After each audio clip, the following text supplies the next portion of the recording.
नमस्कार, आप देख रहे हैं विपक्ष ऑलवेज विदम। मैं हूं परवीन शेख। आज कांग्रेस वर्किंग कमेटी की बैठक है। मनरेगा, अरावली मामले, नेशनल हेराल्ड केस जैसे मुद्दों पर इस बैठक में चर्चा करने की बात कही जा रही है। खड़गे, राहुल गांधी, सोनिया गांधी, प्रियंका गांधी के अलावा सीडब्ल्यूसी के तमाम नेता भी बैठक में मौजूद रहने वाले हैं। चौतरफा घिरी कांग्रेस अपने संगठन में बड़े बदलाव का ऐलान भी कर सकती है। इस बीच जम्मू कश्मीर की पूर्व मुख्यमंत्री और पीडीपी चीफ की बेटी इल्तिजा मुफ्ती ने हिंदुस्तान को लिंचिस्तान बताया है। ओडिशा लिंचिंग मामले पर भड़की इल्तिजा मुफ्ती ने कहा कि ओडिशा में एक 19 साल के लड़के को बांग्लादेशी होने के शक में पीट पीट कर मार डाला गया। उन्होंने आगे कहा, न भारत न हिंदुस्तान, तेरा नाम लिंचिस्तान, जिस पर अब हंगामा खड़ा हो गया है। हंगामा तो पश्चिम बंगाल में भी हो रहा है, जहां उड़ीसा मामले पर टीएमसी सरकार बीजेपी को घेरने की जुगत लगा रही है। बांग्लादेश में हिंदुओं पर होने वाले अत्याचार पर खामोश रहने वाला विपक्ष अब मुस्लिम युवक की जान जाने पर चिल्ला रहा है। इन मुद्दों पर चर्चा के लिए स्टूडियो मौजूद हैं कैपिटल टीवी के editor in chief doctor Manish Kumar और एग्जीक्यूटिव एडिटर राजीव कुमार। आप दोनों का बहुत बहुत स्वागत है। धन्यवाद। डॉक्टर साहब, सीडब्ल्यूसी की आज मीटिंग हो रही है, लेकिन जिन मुद्दों की बात की जा रही है कि इन पर चर्चा होगी या फिर मुद्दे कुछ और होने वाले हैं जिन पर पर्दादारी है। देखिए, इन लोगों ने तो कह दिया छूटते ही कि कर्नाटक के ऊपर चर्चा नहीं होगी। मतलब जिस चीज को चर्चा करना चाहिए था उस पर चर्चा नहीं होगी। मतलब यह हुआ कि कांग्रेस पार्टी अभी भी डायरेक्शनलेस है। क्यों नहीं कह रहे हो कि सीडब्ल्यूसी की बैठक हो रही है, कि नेशनल हेराल्ड में चोरी का जो मसला है उसको लेकर के कैसे जो है बवाल काटना है देश भर में। गांधी परिवार को बचाने के लिए ये सीडब्ल्यूसी की बैठक की जा रही है। तो खैर, ये तो अलग कहानी है। कैसा मीटिंग बुला रहे हो भाई? कल शाम में खबर आई कि वहां डीके शिव कुमार नाराज है। क्यों भाई? तो आपने मुख्यमंत्री को बुला लिया, डिप्टी सीएम को नहीं बुलाया। पत्रकार लोग चले गए कि हुजूर, ये क्या आपके साथ इतनी बड़ी नाइंसाफी? कर्नाटक को आपने जितवाया, पहला जो सुखाड़ था कि कहीं चुनाव नहीं जीत रही थी कांग्रेस पार्टी, आपने अपने मेहनत से पार्टी को जो है बिल्कुल खड़ा किया। उसने भी कहा कि हाँ, ऐसा नहीं है कि मैं सिर्फ माइक लेकर के भाषण देने वाला व्यक्ति हूँ। मैंने कांग्रेस पार्टी के लिए हर स्तर पर मैंने काम किया, लेकिन मुझे इन्विटेशन नहीं आया, मुझे बुलाया नहीं गया है सीडब्ल्यूसी में। वो माइक पे बोलने वाले लोग जो है सीडब्ल्यूसी में जा रहे हैं, काम करने वाले लोगों को नहीं बुलाया गया। यही उनका बोलने का अंदाज था। तो बोले कि नहीं, सीएम को बुलाया गया। बोले डिप्टी सीएम तो मैं भी हूं। प्रॉब्लम क्या है कि बेसिक राजनीति भी आपको समझ में नहीं आती कि आपने अगर बुलाया है, आप कहते कि भाई कर्नाटक डिस्कस नहीं हुआ, जबकि सबको मालूम है कर्नाटक डिस्कस होना है। सारी दुनिया को मालूम है कि कर्नाटक डिस्कस होना है। तो कम से कम आप एम्बेरस तो नहीं करते। अब डीके शिव कुमार के लोग कह रहे हैं कि ऐसा लग रहा है कि जो दिल्ली में जो आला कमान है वो डीके सिद्धरमैया को ज्यादा तरजीह दे रहे हैं, उनको बाहर करना। तो ये तो पहले मीटिंग के पहले ही भंडोल हो गया, खेल जो है वो खराब हो गया। अब एक सवाल जो पूछ रहे थे कल तक शाम तक, पता नहीं कभी तक रात में आए या नहीं आए, राहुल गांधी वो गायब है। वो अलग अलग तरह की कहानी चल रही है कि भाई उन्नाव के लोगों से मुलाकात हुई, लेकिन कोई ऐसे मुलाकात नहीं हुई, उस समय वो बाहर ही थे। बहुत तरह तरह की थ्योरी आ रही है, लेकिन राहुल गांधी फिजिकली जर्मनी के ट्रिप के बाद अभी तक दिखाई नहीं दिए हैं जी। ये बड़ा संदेहास्पद जो है मामला है। और ऊपर से ये कह रहे हैं कि भाई राहुल गांधी के पीछे जो है जासूस लगा दिया गया है। जर्मनी में जहां जहां बहुत सारे लोगों से मिलने नहीं दिया गया। अरे भाई, समझ में नहीं आ रहा है कि भाई इस तरह के आरोप क्यों लगा रहे हो? कहां जाना था भाई? पार्टी में जाना था, पब में जाना था, क्लब में जाना था। भाई आप एलओपी, भाई आपको डिटेल देना चाहिए ना कि किससे कहा गया कि नहीं मिलना है, कहां जाने से मना किया गया।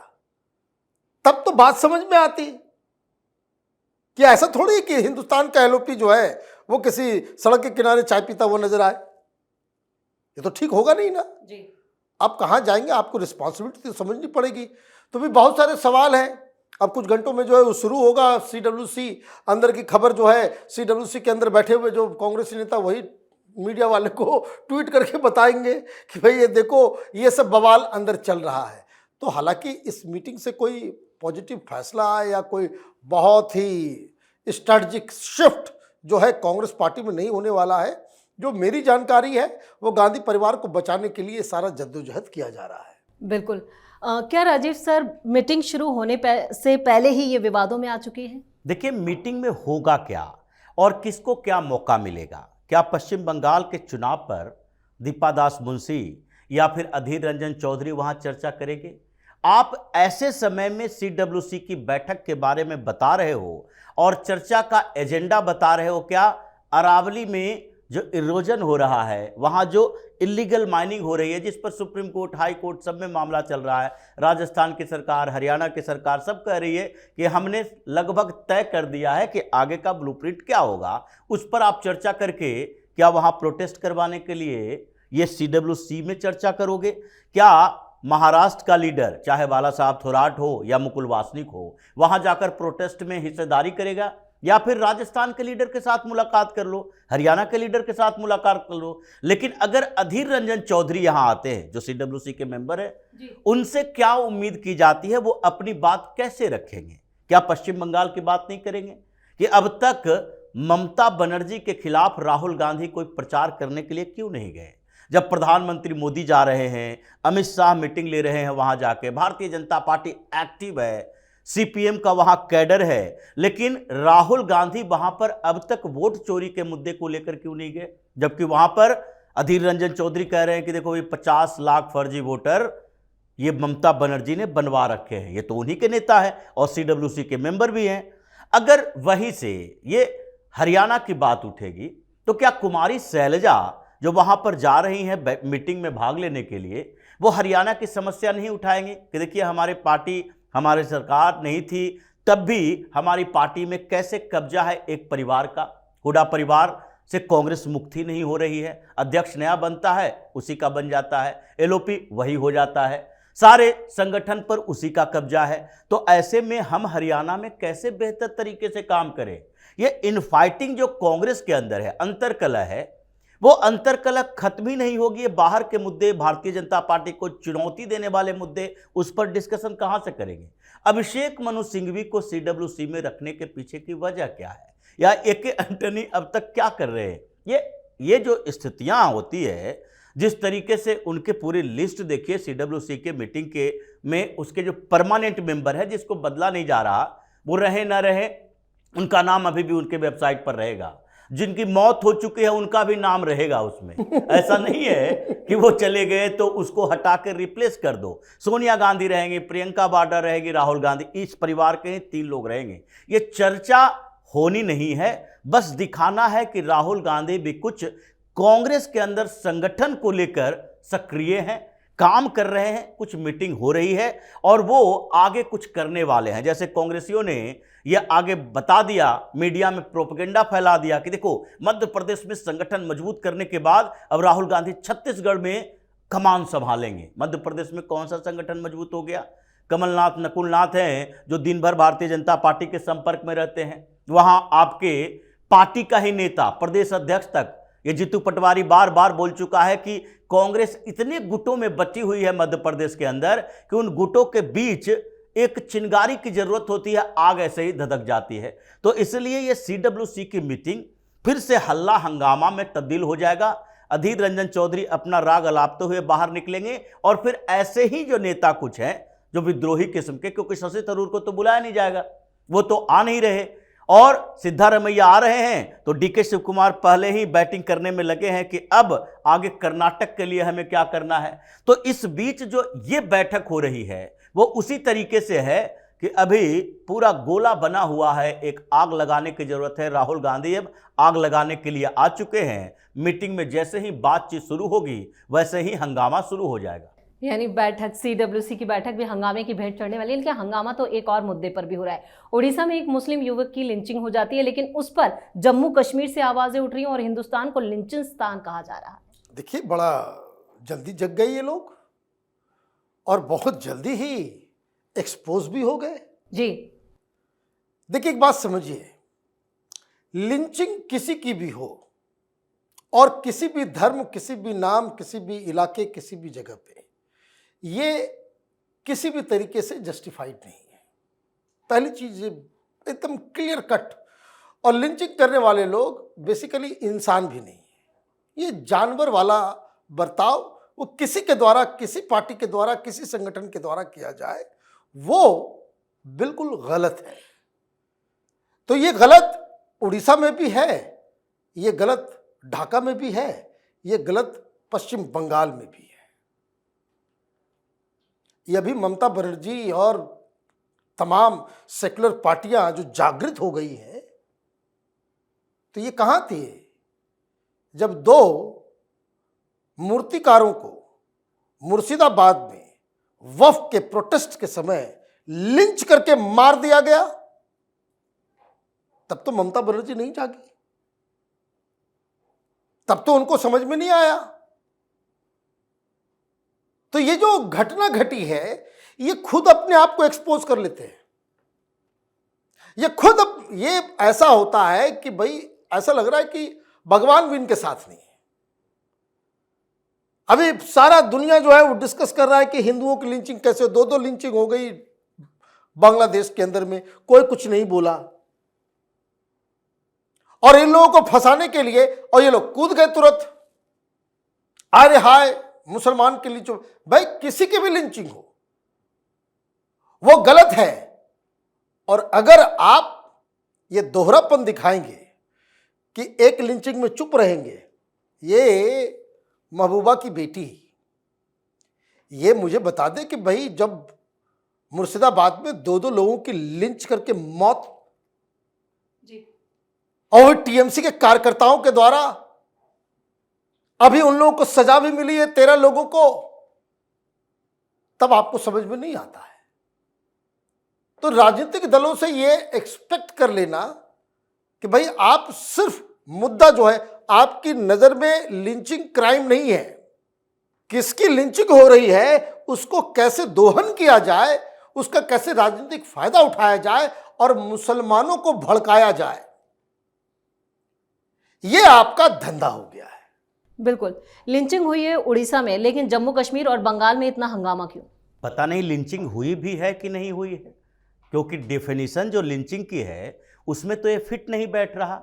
अगर एक मुस्लिम युवक को बांग्लादेशी होने के शक पर वहां पर 1000-2000 लोगों की संख्या होती और सब मिलकर सरेआम मार देते, पुलिस देखती रहती, ये कहा जाता कि नहीं नहीं सब लोगों ने मिलकर मारा है। अभी 6 लोग गिरफ्तार हुआ है, इसमें 2 लोग वहां पर थे। इसी का दोस्त जो मारा गया, उसका अपना दोस्त जिसके साथ ये घूम रहा था, उसी ने कुछ बातें बताई कि 6-7 लोग आए थे, पहले बीड़ी मांगी, बात हुई, चर्चा हुई, दोनों के बीच किस बात पर बहस हुई इसकी जानकारी अभी पुलिस इन्वेस्टिगेशन में आएगा।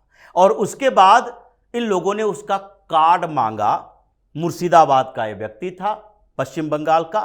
उड़ीसा में क्या हुआ उस जगह पर अभी इसका इन्वेस्टिगेशन के बाद पता चलेगा। लेकिन यह पता है कि 6-7 लोग थे, वो लोग जो चाय पी रहे थे, उसके साथ इसकी मुठभेड़ होती है, भिड़ंत होती है और उस लड़के को ये सब मिलकर लाठी डंडे से पीटते हैं, जिसके बाद उसकी मौत हो जाती है।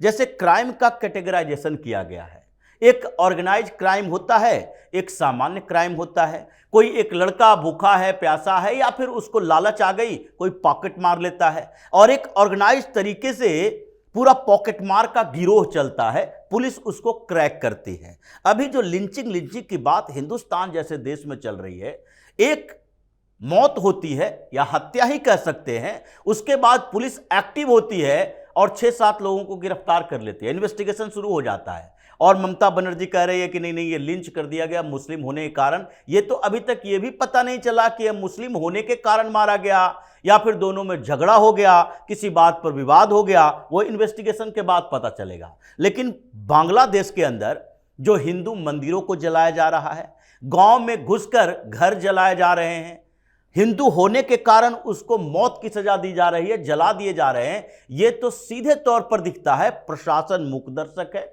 पुलिस कुछ नहीं कर पा रही है, आर्मी वाले चुपचाप बैठे हैं और जमातियों जिहादियों का तांडव है वहां पर। ऐसे में आप लोग कुछ नहीं बोल पा रहे। ये पश्चिम बंगाल में ममता बनर्जी, जिसको बोलना चाहिए था कि हमारे ही भाई बंधु उधर बच गए हैं और वहां पर रोटी बेटी का संबंध है, अभी भी बांग्लादेश के अंदर जो हिंदू हैं उनके आधे लोगों की रिश्तेदारी कहीं ना कहीं पश्चिम बंगाल में है। जिस तरीके से भारत में कई मुस्लिम हैं जिसकी रिश्तेदारी अभी भी पाकिस्तान में, अभी भी पाकिस्तान से लोग आते हैं, यहां से लड़कियां लेके जाते हैं, कुछ तो यहीं पर शादी करके, जो रिपोर्ट आई थी एनआरसी से पहले की सीए के समय में रिपोर्ट आई कि कैसे यहां पर जाल फैला रखा है, पाकिस्तान से यहां शादी होती है और यही रह जाते हैं, यही बच्चे पैदा करते हैं, पाकिस्तानी मुल्का हिंदुस्तानी बन जाता है। तो ऐसी स्थितियों में भी ये लोग चुप बैठे हैं और मुफ्ती वहां से हंगामा कर रही है। इल्तिजा मुफ्ती, महबूबा मुफ्ती पहले हंगामा कर रही थी, वो वहां पर कर रही है। क्यों? क्योंकि उसको लगने लगा है कि इनकी पार्टी अब खत्म हो चुकी है। महबूबा मुफ्ती को लगने लगा है कि पिछले विधानसभा चुनाव में भी गए, लोकसभा चुनाव में भी गए, राज्यसभा में भी एक सीट नहीं है, अब आगे क्या होगा? तो मुस्लिम मुद्दे उठाओ, क्योंकि यहाँ के मुसलमान घाटी के क्षेत्र के हैं, वो तो अब्दुल्ला के पीछे पीछे चल गए, हमारे पास तो कुछ बचा नहीं। तो अब पूरे देश के मुसलमानों की समस्या के उठाकर हम घाटी के क्षेत्रों को, मुसलमानों को अपने साथ रखेंगे कि नहीं, नेशनल लेवल पर हम मुसलमानों की समस्या उठा रहे हैं। अभी समस्याएं इन लोगों की बढ़ने वाली हैं। ममता बनर्जी जितना मुस्लिम लिंचिंग की बात करेंगी उतना वहां पर हिंदू एकीकृत होगा, क्योंकि बांग्लादेश पर ये चुप है। और ऐसे ही घाटी के क्षेत्र में चल रहा है। महबूबा मुफ्ती का कैरियर तो खत्म है, अपनी बेटी को भी उसने लेडी राहुल गांधी बना दिया है, जिसके बाद उसका भी कैरियर खत्म ही होने वाला है। राजीव सर, इस तमाम जानकारी के लिए और सटीक विश्लेषण के लिए आप दोनों का बहुत बहुत धन्यवाद। धन्यवाद। CWC मीटिंग का मकसद सिर्फ और सिर्फ राहुल गांधी और गांधी परिवार को बचाने की मुहिम है, जबकि पार्टी में नेतृत्व परिवर्तन की मांग ने भी कांग्रेस को बड़े संकट में डाल दिया है। अब देखना होगा कि बैठक का क्या नतीजा रहता है। वहीं लिंचिंग पर चिल्लाने वाला विपक्ष अब पूरी तरह से एक्सपोज हो चुका है। इस खास शो में इतना ही। वीडियो कैसा लगा कमेंट करके अपनी राय जरूर दें। वीडियो को लाइक करें, शेयर करें और कैपिटल टीवी को सब्सक्राइब जरूर करें। धन्यवाद।